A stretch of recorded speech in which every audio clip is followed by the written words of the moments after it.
13576. Identified as bounty hunter Samus Aran. Trilogies don't always end well. Oftentimes the concept loses steam long before the third installment, or the producers simply run out of creative juice. This appeared to be the case with the Metroid Prime franchise. While the first was a groundbreaking achievement, the second lacked the spark that separates elite games from the good ones. Metroid Prime 3 Corruption is finally here, but does it continue the downward slope or ascend?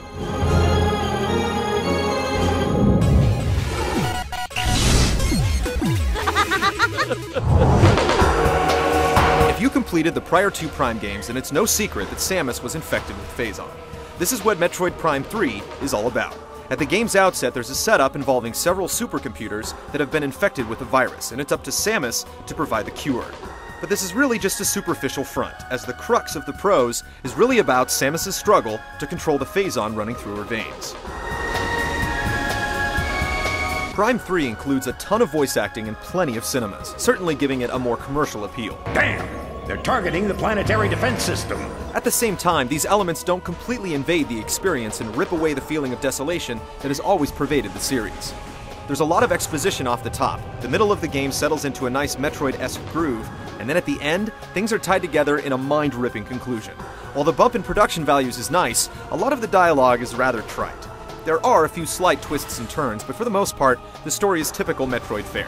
You'll get a much more meaningful experience out of scanning and reading logs than watching the movies.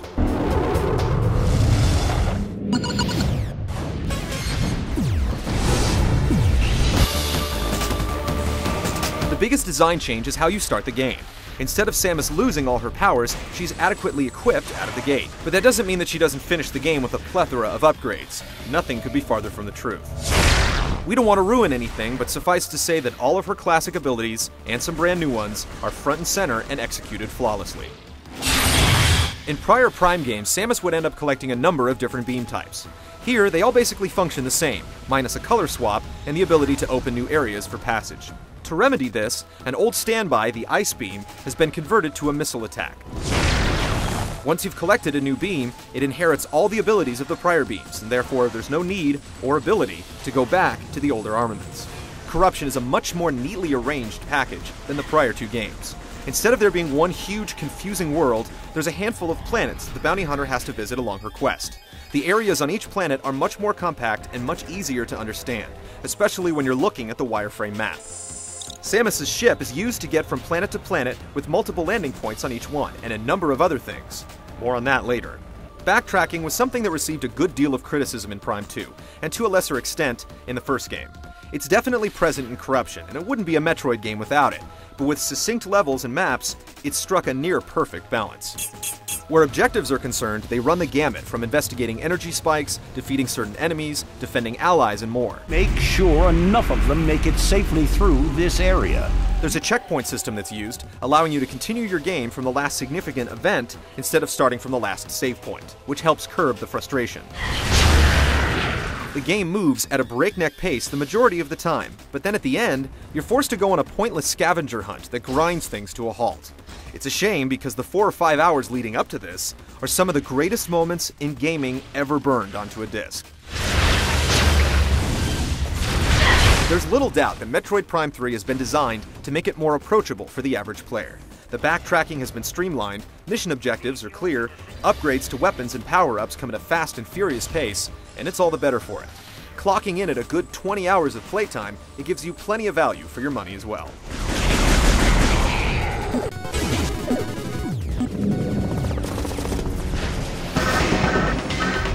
The first Metroid Prime was revolutionary for its lock-on system, and Prime 3 should be viewed in the same light for its targeting. All the promise of sublime first-person controls on the Wii come to fruition here, and simply put, it proves that there's no better control option on any console.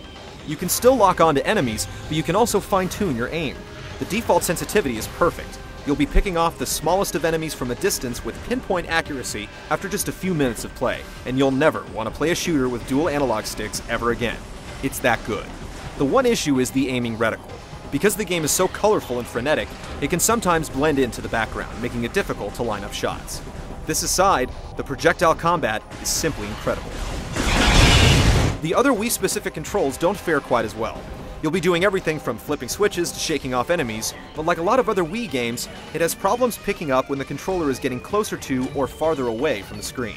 It can be annoying, but thankfully, it's not a huge part of the gameplay, and you're never under duress when you're trying to make it work. It wouldn't be a Metroid game without the Morph Ball, and Corruption gives you just enough of Samus's spherical form without going overboard. There are 4 different visors in the game, and you get the typical combat and scan shields, but there's also an X-ray visor, and most importantly, the command visor. This allows you to control Samus's ship, and you'll be surprised at just how versatile it can be. Not only can you call it in for bombing runs, but you can also use it as a portable save point if you find a landing pad, as a platform to reach new areas, and much more. You'll find yourself building a bond with the ship, which is something you rarely see in games. Swapping visors is a snap, and overall, the way Corruption handles so many commands with just a few buttons is worthy of commendation. In another nod to commercial viability, on its default setting, Metroid Prime 3 doesn't present much of a challenge. Most bosses can be defeated in the first try, and you'll rarely die from combat-related injuries. This is because of the brand new Hyper Mode. By holding down the plus button, you can send Phazon coursing through Samus's body, sending her into a vicious rage. The game's most feared enemies can be decimated with just a few blasts, and it quickly becomes a crutch to lean on anytime the chips are down. Quibbling issues aside, playing Metroid Prime 3 can be a near-religious experience. This is one of those games where everything comes together and just clicks. The learning curve is slight, the targeting is razor sharp, and the action is practically non-stop.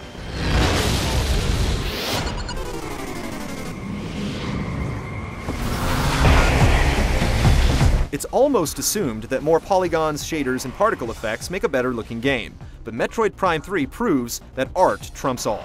Easily the most visually impressive Wii game, it can hold its own against any title on any other platform. It runs like greased lightning, never pausing or stuttering, despite whipping the poor little Wii's processor into a tizzy. Not to say it's not technically impressive though, it's pushing loads of geometry, all while displaying incredible particles, transparencies, bloom, and much more. It's one of those games that looks better and better the farther you go, motivating you to turn the next corner to view the next breathtaking vista. After a couple hours with Corruption, Nintendo's theory of gameplay over graphics will start to make a whole lot of sense. The original Metroid Prime is one of the highest rated games in existence, but Metroid Prime 3 Corruption is easily superior. It's far less frustrating and more action-packed, while managing to redefine console shooting controls in the process. Hardcore Metroid purists may cry foul, but for everyone else, this is the Metroid we've been waiting for, with literally dozens of set-piece moments that will grip you up, shake you around, and leave you begging for more.